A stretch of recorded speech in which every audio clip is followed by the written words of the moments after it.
Welcome. I am Mark, your host on Dramas, Dreams, and Drollery. Programming on this channel commenced October 1st with a happy human interest story entitled Talkin' Trash. Now, at mid-month, I turned to the comical Halloween story, Why Grandpas Don't Wear Earrings. Halloween, or Hallowed Evening, like Christmas, was originally a sacred holiday. Today in America, at least, it has become a joyful secular occasion for pranks and merrymaking. As an old man, I'm amazed by the changes in the celebration that I have observed over a lifetime. In my boyhood, Halloween was strictly a children's adventure, restricted to trick-or-treating on a relatively small scale. Beginning sometime around the millennium, Halloween suddenly became a major family enterprise with elaborate costumes, haunted house parties, and extensive home decorations. The one fact about October 31st that has remained unchanged is that it is a time to have fun. And that is exactly what the characters of Why Grandpas Don't Wear Earrings have in mind when they set out to experience Halloween. But the events of the evening turned out to be quite differently from what they expect. Now here's the story. Why don't grandpas wear earrings? 6-year-old Betty Sue Dyer asked her grandfather. It was a week before Halloween, and the youngster was visualizing people in costume with long black hair and pigtails. She had just decided to be Little Bo Peep for the occasion. Sometime earlier, her 9-year-old sister Vanessa had purchased a princess costume. Now, in this household of 3, only Grandpa lacked a proper outfit. The girls had decided that Grandpa would look good as a pirate, but when Betty Sue proposed that idea, the old man scoffed.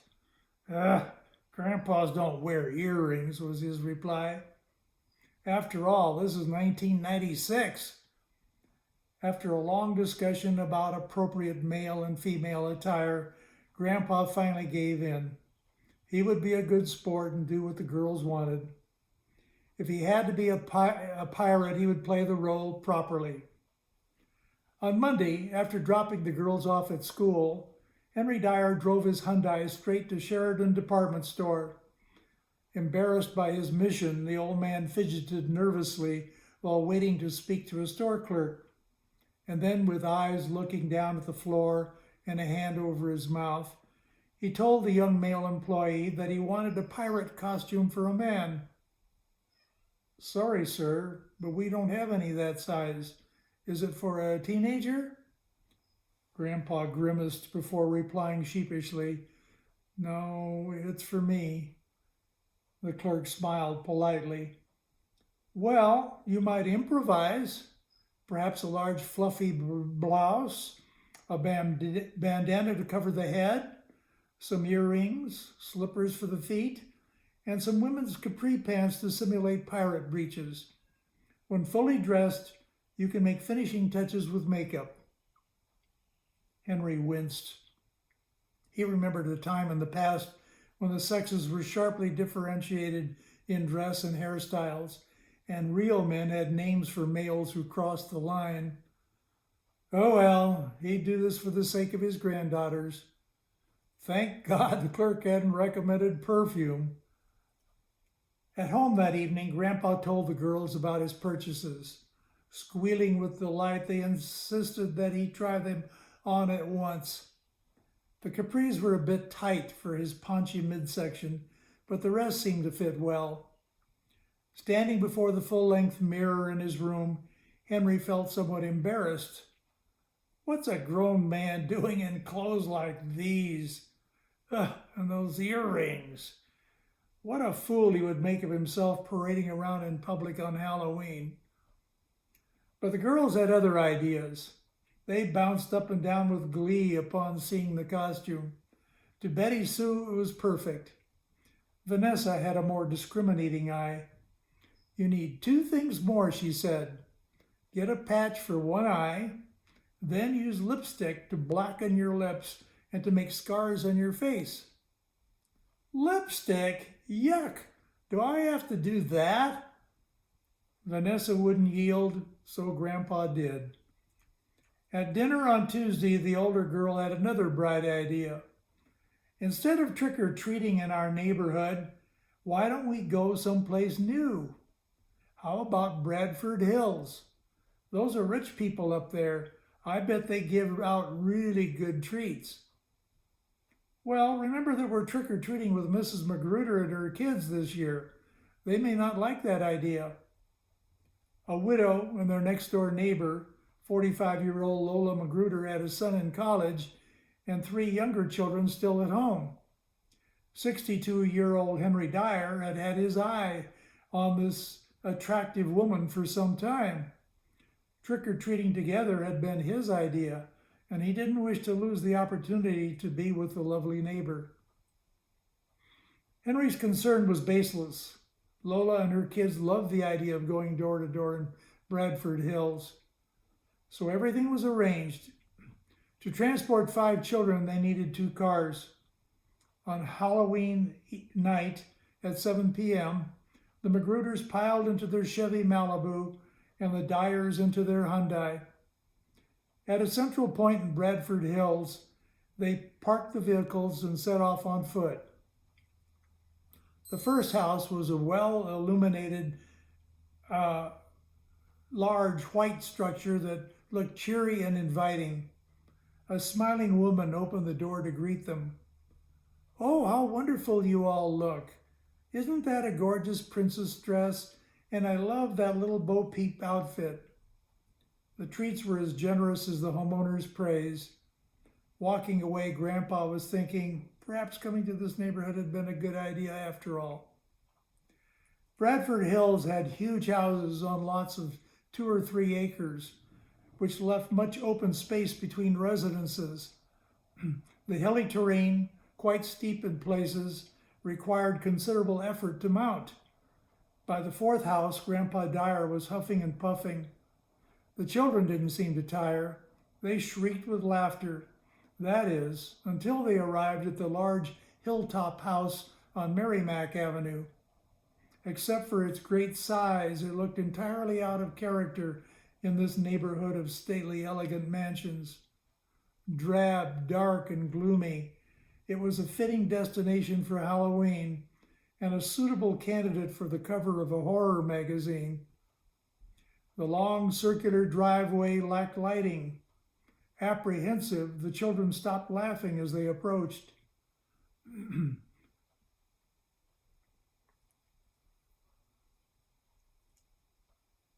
Uncomfortable in the capris and feeling the pinch of the slippers, Henry Dyer was having trouble moving about. The hills had exhausted him already, and the patch was an impediment to eyes that didn't see well even in broad daylight. Lagging behind the others, he tripped on a sprinkler and fell on the ground. Lola and the children rushed to aid him. Regaining his feet, Henry realized that he had sprained an ankle. "Oh, Lola, take the kids and continue the trick-or-treating. I don't want to spoil this evening. It's obvious that I won't be able to keep pace." "Should we get you some medical attention?" asked Lola. "No, I don't think it's terribly serious. I could walk, but much slower than the rest of you. I don't like the idea of sending women and children off by themselves at night, but this is certainly a safe area. You should have no trouble. Just go on and finish what you're doing. I'll get back to the car by myself and meet you there." Betty Sue was deeply concerned about poor Grandpa, but the adults convinced her that his suggestion was the best course of action to follow. Before continuing, Lola took one more look at that fearsome house. There were no lights and no signs of life. She decided to pass on it. Henry watched them go from door to door until they disappeared from sight. He was still on the sidewalk in front of the forbidding house. In the darkness, he managed to see a large veranda with steps leading up to it. Thinking it wise to rest for a moment longer before returning to the car, Henry hobbled over to the steps and sat down. Peering through the gloom at the immense structure beside him, The old man began to speculate about its owners. Out of curiosity, he stood up and peered through a window. He could see nothing. Suddenly he heard a low, growling sound. A dark shadow appeared between him and the sidewalk. The growling intensified as the shadow drew nearer. At the foot of the steps appeared the outline of a large dog. The low growling turned into snarling. Henry was terrified. Fearing an attack by a vicious creature, he instinctively reached for the handle of the front door. Miraculously, it turned. He opened the door and entered just as the animal charged. In the darkness of the interior, Henry's heart pounded. He could hear the dog snarling and scratching at the door. Obviously, he would have to wait for the animal to go away, or he would have to find a different exit from the house. With Lola and the children awaiting him, finding another way out might be the better solution. But it was extremely dark. Henry removed the patch to improve his vision. The little streetlight that passed through the windows and curtains gave only the vaguest outlines of furniture in a large room. Turning on a light might awaken residents, and they might come after him with guns. It was perhaps best to stay in the dark and to slip out another door. The owners need not know that he had been there. Henry put his feet forward cautiously. Groping with outstretched arms, he touched a piece of furniture. Running a hand along the top of it, he felt a layer of dust. Either the owners were unclean people or the house was uninhabited. Farther on, Henry's face encountered a cobweb. He decided that the house must be unoccupied. It would be safe to turn on the lights. But nothing happened when he pushed a switch. Apparently, there was no electricity. It seemed that he was in the dining room. He could feel a massive table with solid wooden chairs around it. Unexpectedly, a faint light appeared at the opposite end of the room. A candle, perhaps? Henry didn't know what to think. Were his eyes playing tricks? No doubt about it. The candle, or something else, was moving slowly to the left. Someone must be carrying it. Excuse me, your dog chased me into the house. If you'll show me the way out, I'll leave at once. There was no response. The candle continued to move slowly. About to repeat his words, Henry checked himself. The candle had passed in front of a mirror. He could see its reflection, but it appeared to be in the possession of no person. It simply floated in the air. If a rational explanation was possible, Henry couldn't conceive it. And then the candle took off, rising and falling as if at the mercy of air currents. In fear, Henry pressed his back against the wall and watched. No human could possibly do that. Was this some magician's trick or the work of a supernatural being? Abruptly, the candle darted back to its original position and then through a doorway into an adjoining room. Breathing a little easier, Henry wondered what to do next. Unwilling to return to the front entrance with its vicious dog, he felt compelled to follow the candle through the only other exit of which he was aware. Inching in that direction, the old man nearly broke a tea set. The lack of response to the noise of the collision reaffirmed his conviction that the house was unoccupied. Stepping into the next room, Grandpa Dyer saw no trace of the candle. The windowless room was completely dark. Henry could not guess its function. Maybe a parlor or sitting room. Touching an upholstered chair, he used it for support as he limped past. At that moment, he smelled a very pleasant scent. Was it honeysuckle? Sweet peas? Though limited in knowledge of flowers, the old man was sure that he was experiencing a delightful floral fragrance. From where was it coming? The farther he advanced, the stronger the scent. Then, in an instant, it was gone. Odors linger, he thought. They don't disappear suddenly like a flash of lightning. What kind of house is this? My sanity is being tested. In the following room, Henry received additional evidence of the house's strangeness. It was probably a library or study. There was a desk and books on shelves along a wall. The air felt colder. Henry heard a slight creaking within the room. The sound resembled a rocking chair. Could a person be there? The old man hobbled a little closer. No doubt about it. Someone was rocking. Excuse me, I got into your house by mistake. Can you tell me how to get out? The only sound was the continued rocking of the chair. Henry took another step in that direction. He touched the back of a wooden chair. It was moving back and forth. If you'll help me, I'll leave at once. While uttering these words, Grandpa Dyer reached out to touch the person he was addressing. He encountered only wood. The chair was rocking, but no one was in it. Henry was horrified. Was a rational explanation possible? The man wanted to flee the dwelling immediately. Stumbling and bumping into objects, he entered a different room. The odor of rancid food permeated the air. Must be a kitchen, he thought. Frantically seeking an exit, he heard a squeaking noise. It was soon joined by others. Mice or rats were scampering about the room. He could feel them running over his slippers. Henry tried to kick the creatures away, but they seemed to increase in numbers. Their shrieking and squealing rose to a near deafening level. One or two of the mice clambered up the man's socks and his bare lower legs. Soon a horde of rodents swarmed about the floor. In panic, Henry started running despite the pain in his ankle. Crashing and banging about, he struck walls and furniture with great force. Under his feet, he could feel the bodies of the creatures on which he stepped. At one point, he nearly fell on the floor. Finally, he located a doorway and passed through it. Instantly, the squealing ceased. In fact, there was utter silence in the house.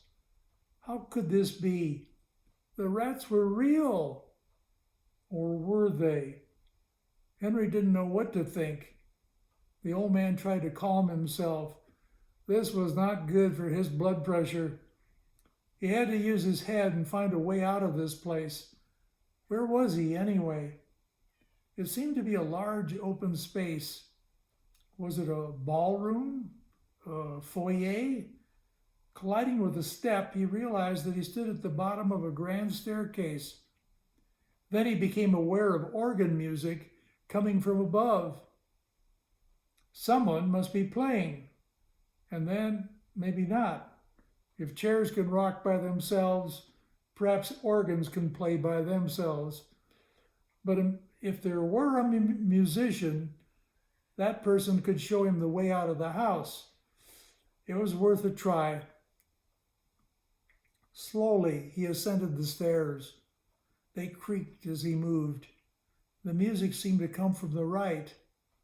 At the top of the stairway, the old man turned in the direction of the sound. He could see light at the end of the corridor, under the door of the room which appeared to be the source of the music. With a dry mouth, he tried to swallow. Henry's hands trembled as he approached the door. What lay on the other side? He knocked softly, but there was no answer. Slowly, he turned the knob and entered. The room was sparsely furnished. Directly in front, against the back wall, an organ played a funeral dirge, all by itself. To its right stood a large four-poster bed, lacking curtains or canopy. Atop each of the carved posts rested a lighted candle. Though dim, the illumination was sufficient for Henry to note a figure lying in the bed under the covers. Pardon me, Grandpa Dyer cut himself short. Words somehow didn't seem appropriate in this eerie setting. Who was lying there so still in that bed? He had to know. Nervously, he edged forward.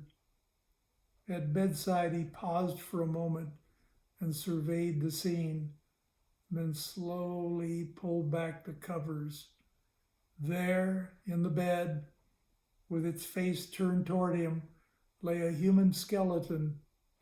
Its facial bones seemed locked in a mocking smile and a frozen stare. Fear gripped the old man, but fear turned into terror when the skeleton began to sit up and extend a bony hand in his direction. Henry could take no more. He ran wildly out of the room, through the corridor, and down the stairs. Scarcely feeling the pain in his ankle, he had but one thought: escaping from this house at once. Like a bull in a china shop, Henry bounced from room to room, banging against walls and furniture. He could hear objects breaking, but that didn't slow him down.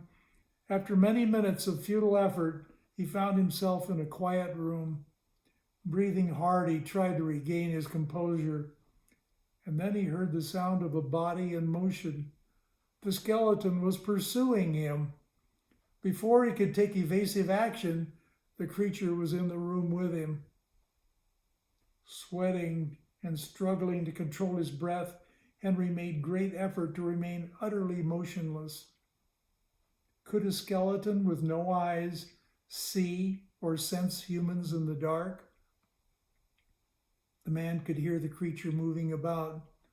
When it drew very near, Henry held his breath and closed his eyes.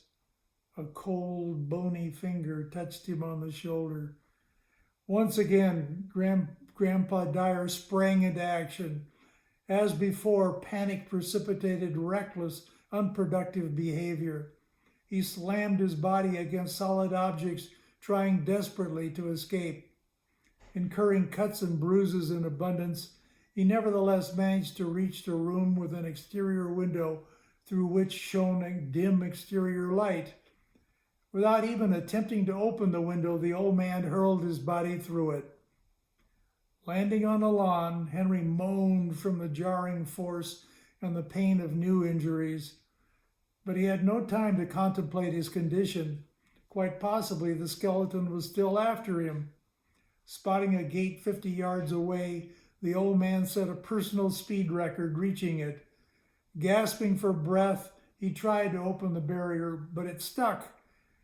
And just then he heard the snarling dog racing in his direction. Managing to open the gate, Henry burst through it at full speed, but carelessly left it open to the pursuing animal. Noting the lights of a house perhaps 200 yards distant, the man ran in that direction. From the sounds of the approaching dog, Henry knew that he would never make it. A nearby tree was the solitary hope. He hadn't climbed a tree in 50 years, but on this day he did. Getting one leg up and pulling with his hands, he nearly avoided the animal, but not quite. The dog sank its teeth into his dangling leg. It seemed like eternity before the creature released its grip. At that point, Henry managed to raise the injured limb out of the animal's reach, but he still had to remain in the tree for nearly 2 hours before the attacker retreated. Finally convinced the dog would not return, Grandpa descended painfully from his perch. Aware that he needed immediate medical attention, Henry crawled and hobbled to the nearby house. Outside a lighted window, he collapsed in the shrubbery. He struggled unsuccessfully to get to his feet. Weak and exhausted, the man lacked the strength even to call for help. He decided to rest for a moment. Lying on the ground, Henry now felt the full effect of his injuries. This brought to mind a grueling obstacle course he had run while in the Marines. Despite the pain and fatigue, he smiled. Things would now get better. The ordeal was over. A warm, comfortable hospital bed awaited him. Too bad about missing the trick-or-treating. He hoped that Lola and the kids hadn't worried too much. With a massive effort and at a cost of considerable pain, the old man managed to stand up. At the house, he stuck his face against the window and intended to rap on it. Suddenly, a female face appeared inside the room. Henry could hear screams and a voice shouting, "Prowler!" No, no, he thought, they don't understand. He tapped at the window and tried to display a smiling face. More screams. Then a man's voice said, "I'll show him." What did that mean, thought Henry. In a moment he found out. Through a door bounded a man and a woman. The man had a rifle in his hand, and the woman a frying pan.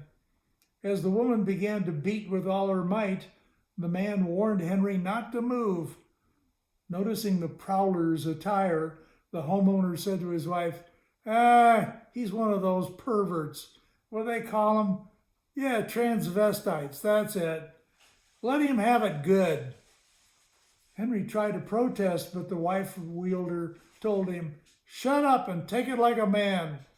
And then he laughed. "Yeah, like a man." And then the woman taunted her victim with the words, "We'll teach weirdos like you not to hang out around here." When the assault finally ceased, Grandpa Dyer was too battered and exhausted to speak. Lying on grass, he heard the police car respond to the 911 call and heard the patrolman congratulate the homeowners for defending themselves from a pervert.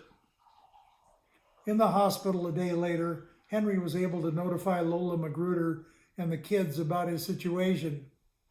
With the aid of an attorney, he managed to free himself from criminal charges. 2 weeks later, he was back at home. He still ached, but recovery was proceeding nicely. Late one afternoon, he was seated on a sofa with his arms around Vanessa and Betty Sue. The topic under discussion was Thanksgiving. Betty Sue spoke. "Grandpa, don't you think Thanksgiving is a sad holiday?" "What's sad about it?" "Well, people like us get to enjoy a feast. We eat turkey and stuffing and pumpkin pie, but there are lots of poor people who don't get to have such things. I've got a great idea. This Thanksgiving, why don't we take some food down to Fremont and go door to door passing it out to the poor people? I know it's the rough part of town and many bad things happen there, but we could make some good things happen for one day at least. And I think we should go in costume, like pilgrims or something.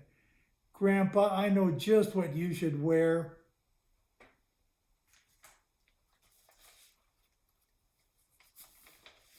In a scene near the end of this story, frightened homeowners verbally abuse Henry Dyer with the words pervert, transvestite, and weirdo, while physically punishing him with a frying pan. Please understand that in no way do I intend this episode to put down members of the LGBTQ community. Henry Dyer is simply a victim of false assumptions that are often directed at that body of people. For me personally, humans with unconventional sexual orientation are entitled to the same rights and protections as all other human beings. Referring to rights and protections reminds me of a different matter. In September, I declared my intention to offer my literary works free of charge to the general public. At this time, I wish to qualify that statement. Programs on dramas, dreams, and drollery are exclusively for the enjoyment of viewers. Under no circumstances am I releasing them for commercial exploitation by others. Please understand that I am retaining the right to use my writings for financial gain or other purposes such as advertising.